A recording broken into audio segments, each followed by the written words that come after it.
G'day, how you going? HP5 Canon AE1 program. That's what I'm taking out today. Jerry, you can't come, Jerry, because we've got to go to the city. Yes, I know you can't come, Jerry. You can't because you got to go to the city and you can't come.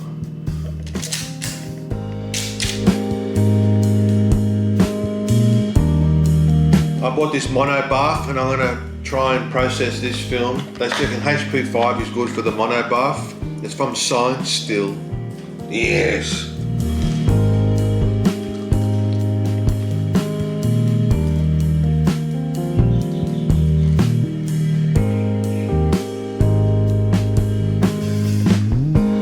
All right.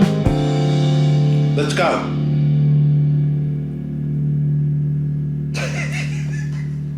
Jerry.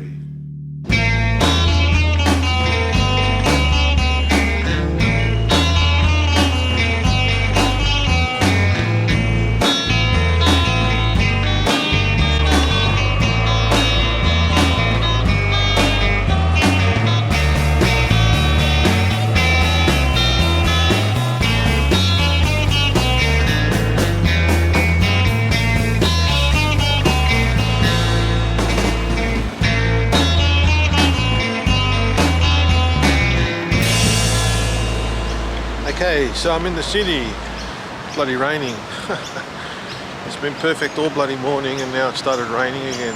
So anyway, let's try a few shots. I tried a shot there at the museum station. It's a really nice station that. It's nice and old and it's got a few things.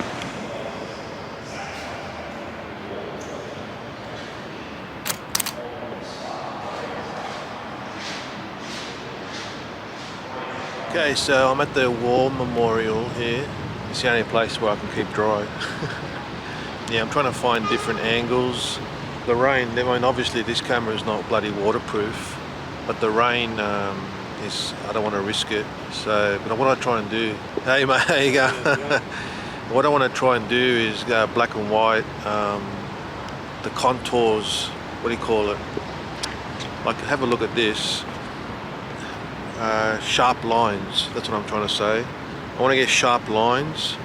I think with black and white and shadow and sharp lines, but today's shit because it's pissing down and there's no sun at all. I just did a Dutch angle of that, you see there. Did a Dutch angle. I put the yellow filter on. I don't know, see if that works. Well, let me sneak a shot here of the Epitaph. So this Monobath turned out alright. I noticed a couple of shots, it's not a light leak, I think it's just I didn't have a hood, lens hood on, and there was a shed load of artifacts on the film. I mean, even me trying to clean it was a nightmare. There was just so many dust spots and lint.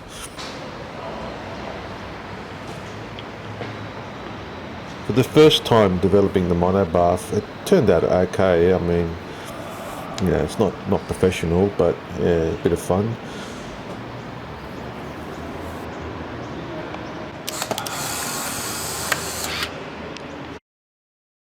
Yeah, so that's what I'm thinking.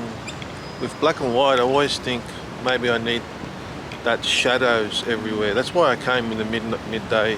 I came out like at 1 o'clock when the sun's really harsh, but obviously today. But yeah, I like that. I think with black and white, that's all you got to play with, the contrast. Yeah, there's no colours there.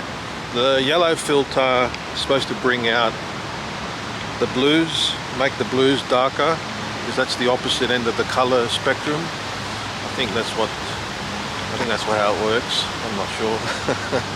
All I know is it accentuates the clouds and differentiates them from the blue sky. So in black and white, the clouds are wider and the sky is darker. Something like that. It's only sprinkling. Hopefully my Canon AE1 program can handle the weatherproofing. Probably not. Anyway, a bit of Lomo water drops on my lens might add to the effect. There you go. As I am babbling, there's a nice contour there and sharp, jagged lines. Let's see if I can get someone walking through there as well. I don't know what the hell I was thinking there. Well, I've got a shutter priority camera with the Canon AE1 program. I might as well use that and freeze the water. I hope I froze the water.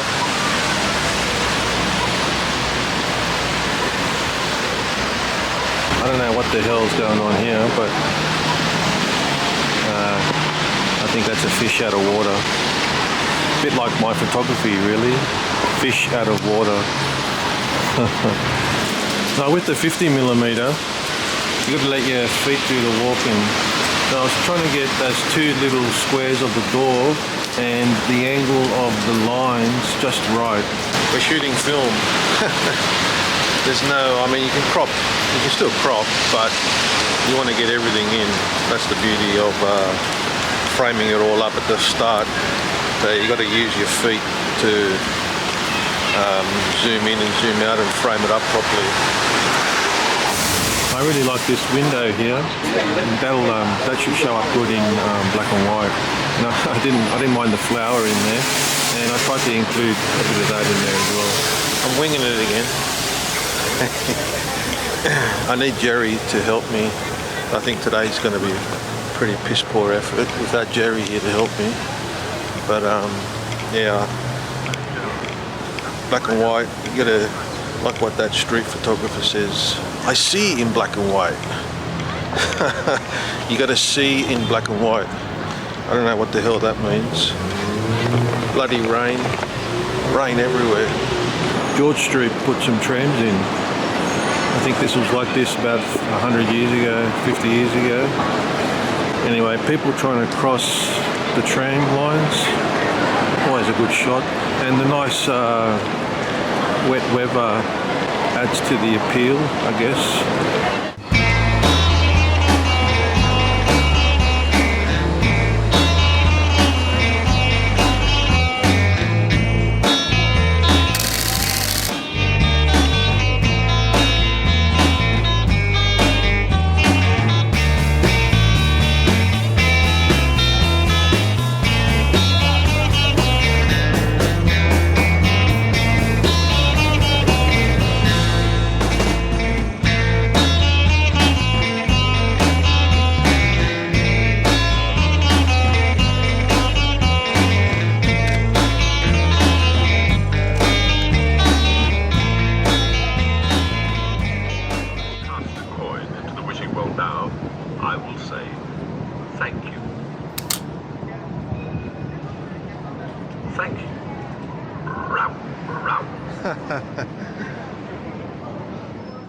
Looks like we've got a bit of a demonstration going on here, so let me put my George Negus hat on.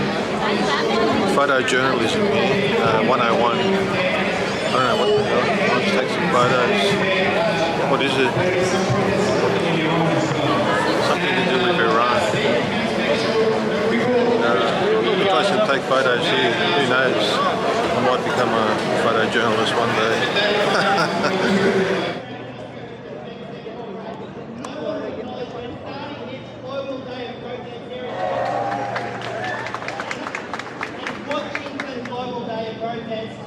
Give strength to those protesters who face brutality when they step out and call for human rights and democracy on Iran. What we're doing today is part of a global action of solidarity to all of those brave people on the streets in Iran. This is what solidarity looks like. This is what solidarity looks like. And we've seen reports from human rights organisations across the globe, Amnesty and others, about the extent of the brutality of the Iranian regime. And we've been horrified by it. More than 100 deaths, indiscriminate killings on the street. Iran have been facing this oppression for 4 decades. This is not new on the streets of Iran. And let's acknowledge the strength and the solidarity of those protesters who have not been doing this for 2 weeks, but have been facing down that brutality for 4 or more decades. That is a courageous struggle. And that is uniting the Iranian people. And it's been led by brave Iranian women and brave Iranian young people. And if you look at killings by the regime have been against Iranian young people. who know there's no future under the brutal regime of the mullahs. Full equality for women, the right to political participation and the right for all minorities in Iran. The Kurdish people, the people of ethnic minorities in Iran, the right for every minority in Iran. And let's say her name, Gina Mahsa Amini. Let's say it together, to take part fully in their democracy, to have their voice heard. Jinsky sanctions, but target the criminals, not the people of Iran. That's our demand.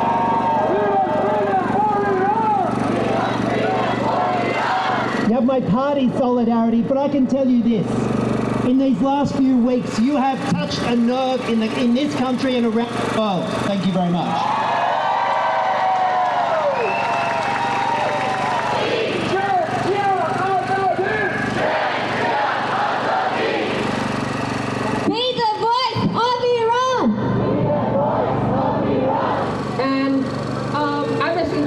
Has been documenting that at least 82 protesters have been subjected to unlawful killings.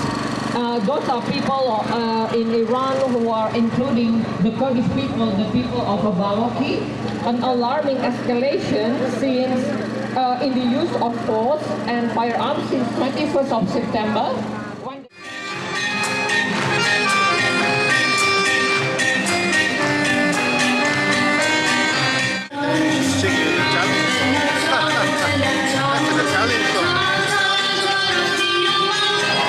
There you go. George Negus, Eat Your Heart Out. Frank Capra. He was a war photographer. Yeah, there's something to do, I think, with that lady who got murdered for not wearing a hijab or whatever in Iran. There's a bit of a protest there. What happens when my film camera runs out of film? Flip to the old Sony digital. So I took some shots there. Yeah, that's a bit of a problem with film. It always runs out. You don't get 50,000 shots with film, that's for sure, unless you carry them with you. Carry canisters of film around and quickly flip it over. I guess in the 70s, that's what would have happened. They would have just had shitloads of reels of film with them. And too bad if the action was happening and you wanted to flip over. How fast can you load a roll of film?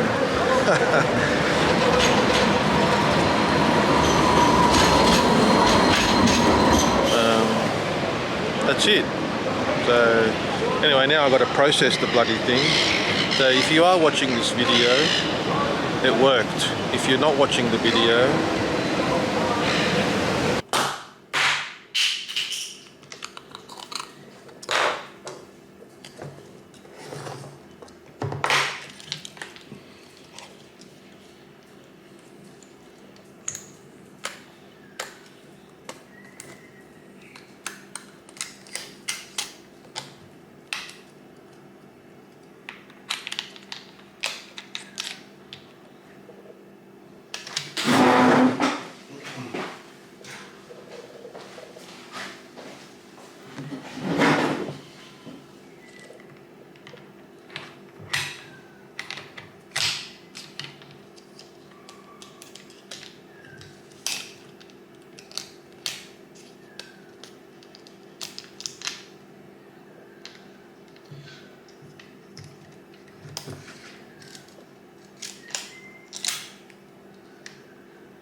Jerry!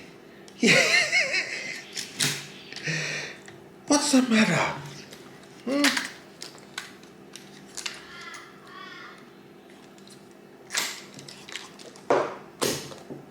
Pop, pop. Yes, Jerry. You can't come, Jerry. You want to go? You want to come too? Oh, poor Jerry.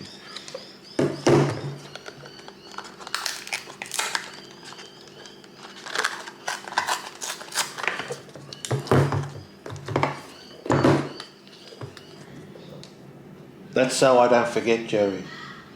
That's so I don't forget.